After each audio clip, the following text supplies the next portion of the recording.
children. How are y'all doing? I have a free day and I have 4 cups, full cups, like to the brim, like brimming over of discard. And I thought this would be a great time to bake and spend time with you guys today. So on the docket, I wrote it all down. Let's see, we have pizza dough. So we're gonna make some pizza dough, as well as some banana muffins. My bananas aren't ripe. Well, they're ripe to me. Okay, tell me I'm not the only one, but I love like green, like grass green bananas. Like when I can crunch them, that's my favorite type of banana. I don't like when they're soggy. I don't like when they're brown. I don't like when I touch them and they squish in my hand. It gives me the ick. I don't know, I just can't do it. So ripe to me, bananas, but not probably ripe for these muffins. I've been kind of in a like breakfast slump and I want something quick. I don't want to spend a lot of time making it in the morning, so I want something I can just grab and go. And so I've been experimenting with some breakfast items. I haven't found one that I love yet because right after I eat breakfast, I go to the gym and I don't want anything super heavy on my stomach, but I also can't drink the amount of caffeine that I do with nothing inside my stomach. So I need something that, you know, can kind of sop up the pre-workout as well as, you know, fuel me for my workout and not make me feel heavy or laden with a bunch of unnecessary things. I'm gonna try some chocolate chip cookies with discard, as well as, what was the last thing? Oh, just like a regular sandwich loaf. So you're gonna see me in a minute making a sourdough. I'm just gonna call it loaf. Every time I get to this word, I say I'm gonna look it up. So for the next video I have it, and I never do. So I'm just gonna call it a loaf. From now on, it's a sourdough loaf until proven otherwise. And by proven, I mean doing my own research, but I'm just gonna call it a loaf. You're gonna see me make one out of regular sourdough because I let homeboy grow pretty well overnight, actually. He like blossomed overnight. It's really cool to see that it's still working. Sometimes I get a little bit of imposter syndrome thinking I didn't actually make that. It's not real. I don't know. That's just things that go on in my head. So when it actually does do what it's supposed to do, I'm like always amazed. I'm like, oh my gosh, this is awesome. I'm gonna be making a sourdough loaf for a friend. So I will be making that. She's kind of just like taste testing to see what out of every, you know, batch that I make, what's the best one, and so I can move forward with that recipe and then possibly get into like selling it to friends. I'm not trying to sell it professionally, at least not at the moment. There's a lot of red tape around being able to sell sourdough out of your home. You know, you have to get a bunch of licenses and certifications and approval, and I'm not in that space right now because I don't think my recipe is top notch yet where I'd want to sell it to other people. I'm fine with friends because for them it's just free bread, but if I'm going to sell something, I want it to be the utmost like top notch quality, and I don't think it's there yet.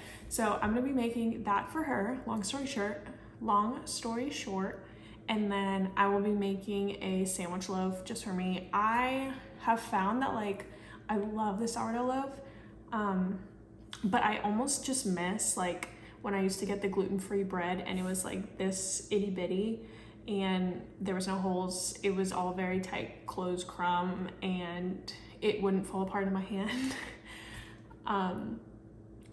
Which I do love in certain times when I'm in the mood for it, but just for like every day, like if I want avocado toast, I don't really want avocado on my hand as I'm eating it. I don't know.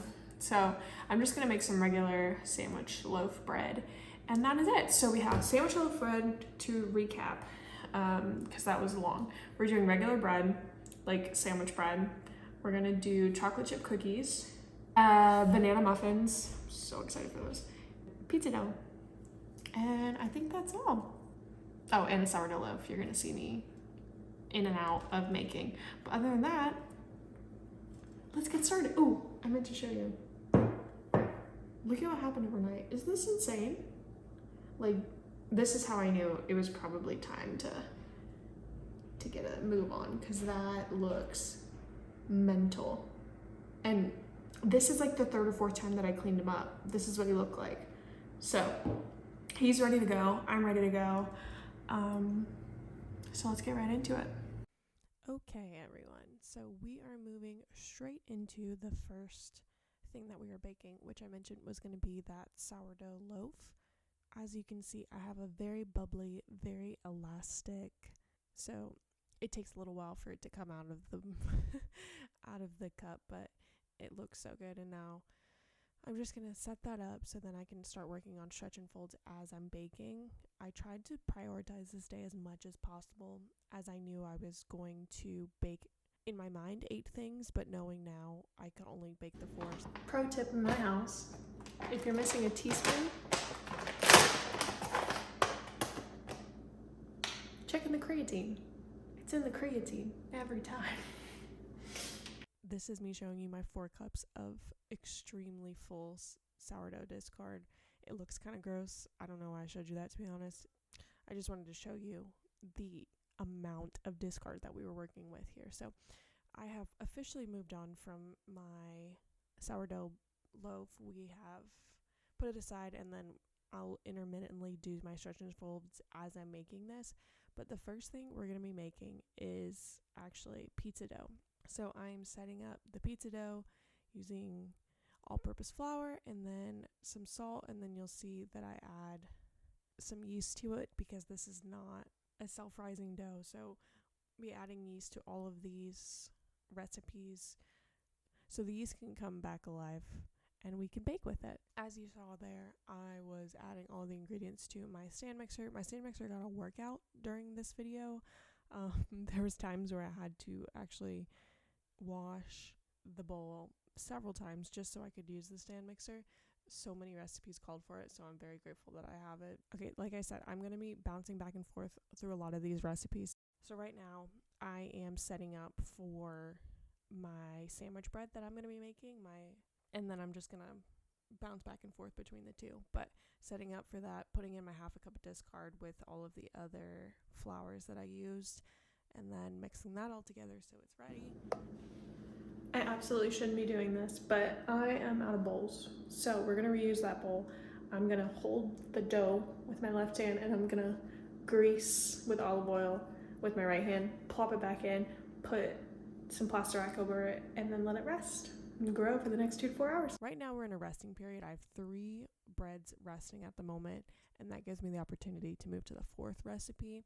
Moving into cutting butter, I don't think I've ever used this much butter in my entire life, but I went through a good amount of butter here. So melting the butter so then I can add it to this bowl and add all of my brown sugar. I actually ran out of brown sugar using this recipe, so when I come back a little bit later to make the cookies, you're going to see that I substitute it with coconut sugar, and I've done that before, and I think they're honestly interchangeable. They have different tastes, obviously, but for the most part, I think they're interchangeable. And I actually kind of prefer the coconut sugar because of the way it browns in the oven. Now, adding the salt, we are moving back to the sourdough loaf so then I can incorporate the salt fully and get it ready to start doing some stretch and folds. It is very, very elasticy. I don't know if that's a change in temperature. It's starting to get a little bit warmer here within my starter, or if it's getting more hydrogenized or what. But this dough was definitely wetter than the previous ones I've used before. And now, like I said, we're bouncing back to the banana muffins here.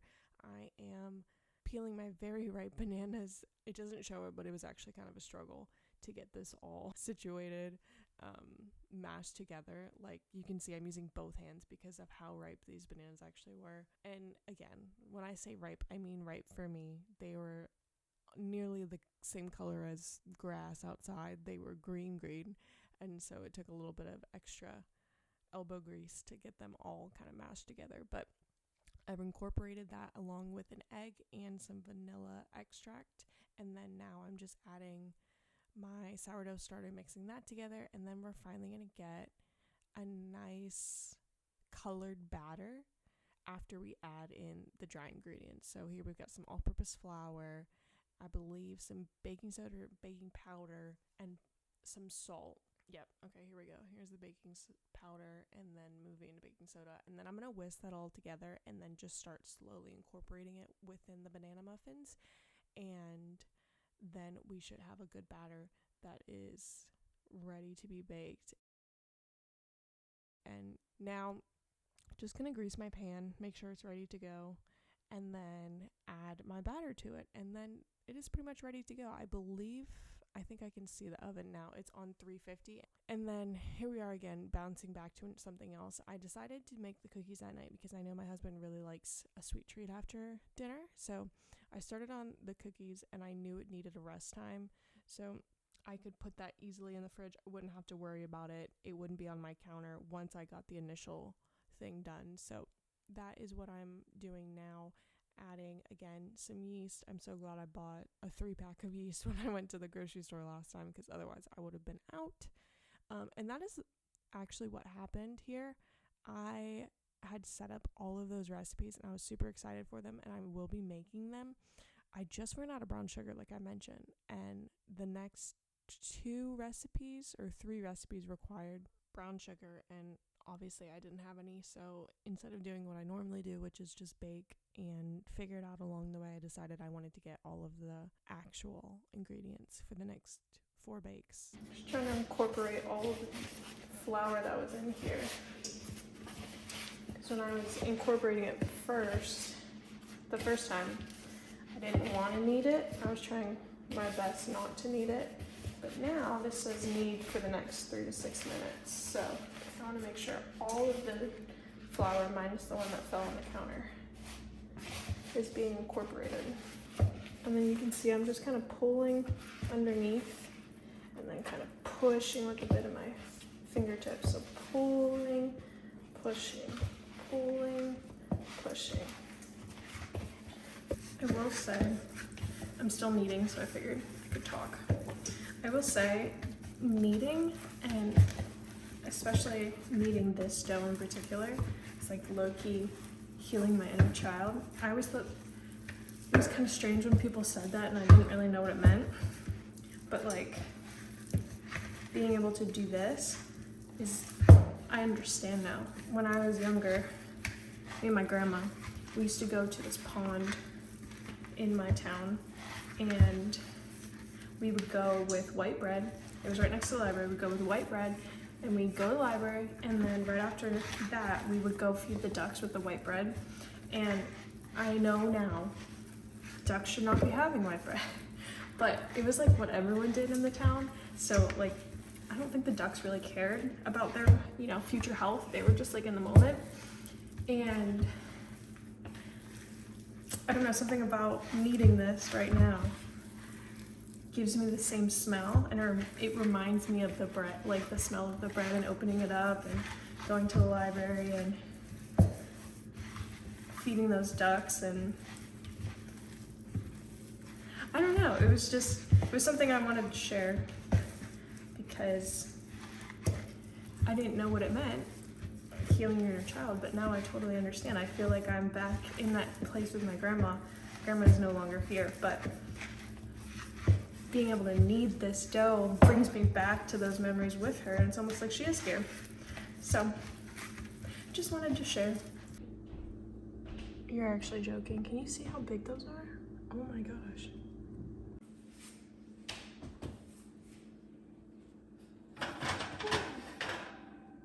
Those smell so good. Yum.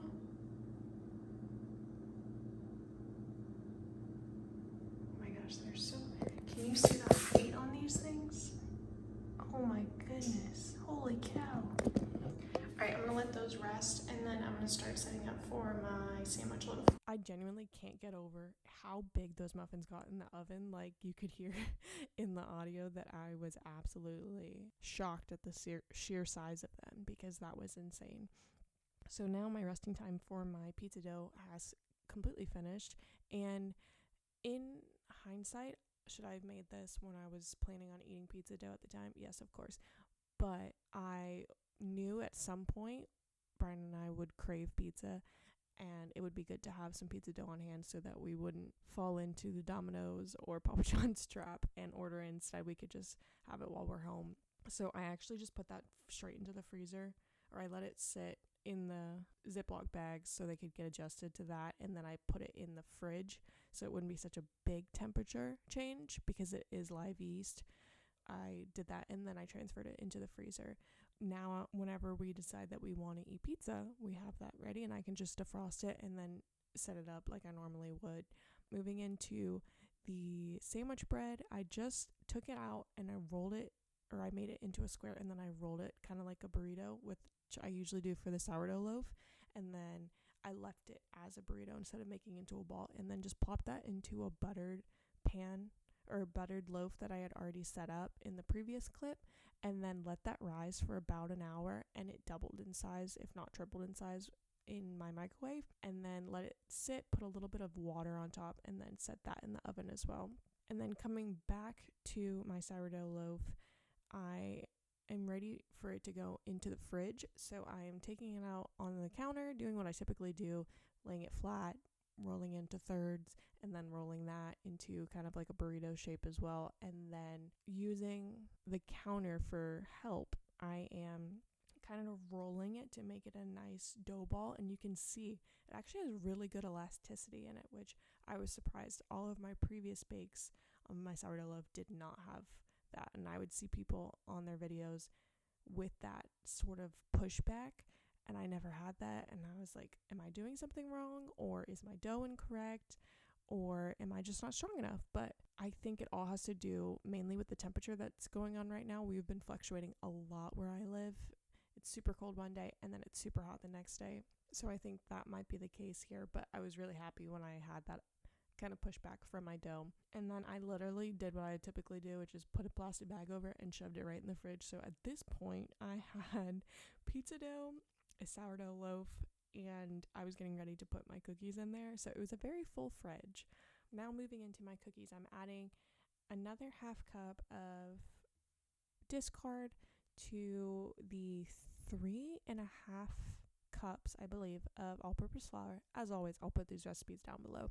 They were very, very well written and photographed. So I believe 3.5 cups of all-purpose flour, and then like a cup and like a teaspoon or something of bread flour, which I thought was interesting that you combine the two, because most recipes for cookies that I've done, or chocolate chip cookie recipes, don't really call for bread flour. So I found that interesting, and I think that definitely gave it a different kind of flavor when it was all said and done. But I actually really liked it, so I'm happy that I got to try it with this recipe, because it's not something I typically would have done. And now I'm adding in cubed cold butter to my stand mixer. I told you that my stand mixer absolutely got to work out during this video.